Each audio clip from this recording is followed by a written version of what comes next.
never slow up, no I don't take shit, I got no... Standings is the number 11 coming into this race. He's finished 3 out of 4 races so far. A very Morbidelli and Co can go with them. Gonzalez hasn't actually been on. Using every bit of road but staying away. And the number 11, David Gonzalez. Quiet Le Mans just taken away a few points, but had a great start to the season back in Jerez. 8 points come the podium since Mugello race 1, where he was second. As a 17-year-old Spaniard, he has the lead now. Can Brian Iriarte and Veda Pitama go with him? Coming away from that one, so but this is he's going to get a bit of a nosebleed here running this high up, as we see Artesini, but he was 4th last time out in Austria. And an aggressive, superb aggressive move from him then to... Crucially, Peter, into 6th place as they cross the line that time around, Hakim Danish. The grid infringement, double long lap penalty, oh dearie me. Yeah, that past Veda Pitama, and we can see that number 70, Christian Daniel, has got going again, right at the back of the... Number 13 then, on the chasing pack. Iriarte and It's a messy way to start the race, isn't it? What a shame. Okay, and you don't know why. I mean, he could have been in the field. Here's what happened to him and Benyat. We might see it just out of shot. Gonzalez side by side coming into 2A and 2B. Who's going to be the last on the brakes? It is Gonzalez. The wrong position or what? I have no idea. Well, we don't know exactly what he did wrong, but obviously he's done something. Okay, it's... Yes, wow, that was well on the way in. All riders conscious. Going way wide though. A big bubble for the number 11, and he's going to mess up the drive for other riders. They have to... Veda Pitama, and then the 11 of David Gonzalez, Brian Iriarte, and those trio. And he was determined, wasn't he? He said, you know, Christian's still holding the handlebars. I'm not giving up, mate, just because I'm sliding off. Cut back across it, and then we're going to have Danish. He's going side by side. We've got 4 riders abreast towards turn 3. I think being caught by the 31 of Giulio Pugliese and Hakim Danish on the into the gravel trap. He's actually been in Italy for over a week now, is Christian Daniel racing. You got Danish! He's back in the 2nd place! It's 1, 2, 3 in the championship! Number 13. Carter Thompson there in 6th place with Sullivan Mounty up from 11th on the grid there in the Italian championship. Came away with a 3rd place in one race, crashed in another.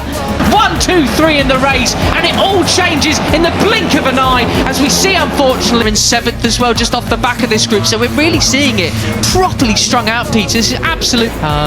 So, well, could that be an omen for tomorrow? Let's see. Right, so superb stuff there. Brilliant to see Hakim on the number 13 now, splitting. Fascinating. I wonder what the conditions are like out there. I mean, the pace being drilled. With an interesting inside line. Surely he loses out on the drive onto the back straight. His 2 championship riders. That is the order they run in the championship. Pulled out here. I mean, you got 2 riders out the top 3 in 201s. Most of the others, apart from there, because he's so tight going in, you know, he must be wide coming out. Yeah, very. Danish and Veda Pitama. 1, 2, 3. If you got David Gonzalez, Pugliese and Danish, they're in 202s. Everybody else in minimum 203. So it's just very strange. Anyway, and in fact, he loses the drive because David Gonzalez picked up. He really lost out with that big mistake in towards 2A. He has now been a red hot pace like the sun out there at the moment from these leaders. And pole time. Oh God, Pitama does not give an inch. Does he? Look at him. Look at him. And Zenman was 2:01.95, and Veda Pitama has just pushed back to 8th position.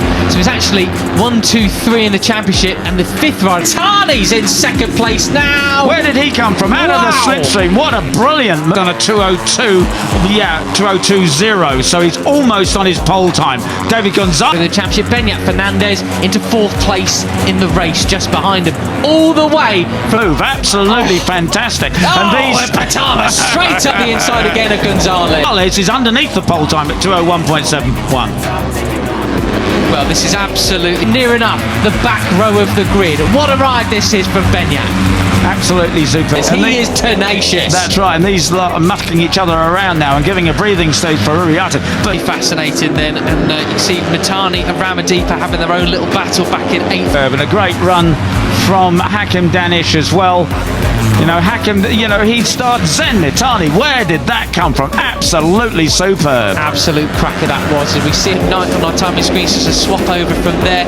Got to give a shout out to Thompson and Mousy. That's a good. Did the year with 5 5 second places and then a win. He can do it. It's just a mental thing. Unfortunately, KJ Moninyane's gone down at turn 8 this time. That's a shame for him. He actually qualified for them. Thompson could have expected him to be in this front group, perhaps with his pace and qualification, but has messed up the recent races for the Malaysian. He's obviously down in 16th position, which is a darn sight better than he's been doing lately. Three abreast. Not today. Fastest lap of the race goes to Hakim Danish on the back of this group, the number 13 Malaysian. Runs that from his brain now, and he is battling for the lead. It's such a different dynamic, Peter, from Brian. There it is, Vader Patama.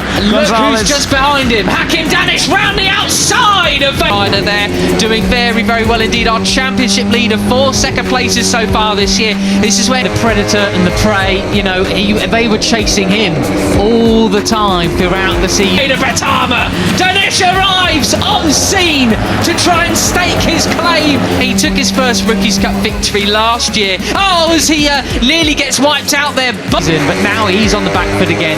Uriarte's the one with more things to lose, per se, with a 4 point in a last gasp bid for the title. That's right, and of course, you know, he's still trying to keep his... Oh no, he nearly took out there Giulio Pugliese. It was 31 on 13. That was its gap out the lead, and it's amazing how that could just change a rider's mentality. Cup hopes alive, but he's also trying to keep second place. He's trying to battle second place with the tough moves. It gets turn 3 is not your stereotypical overtaking spot.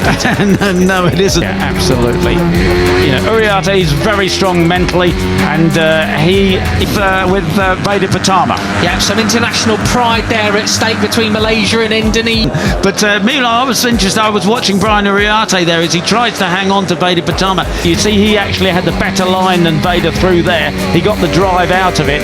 Vader caught him going. So close geographically, but there's a bit of a rivalry there, even though I think they do get. He didn't look quite as smooth and cool and precise as he normally into the corner, but Brian Uriarte flicked it right and then left. It's on quite well. Right, and Brian having a nice, you know, casual time of it just does. I wonder if he's just having to push quite hard to stay with the leader, the number 5 better to get the drive out. On that penalty as well for Moninjane. At the moment, there's 5 laps remaining. Hard to imagine it's going to stay like that. It is Gonzalez opting for the Indonesian Vader Patama.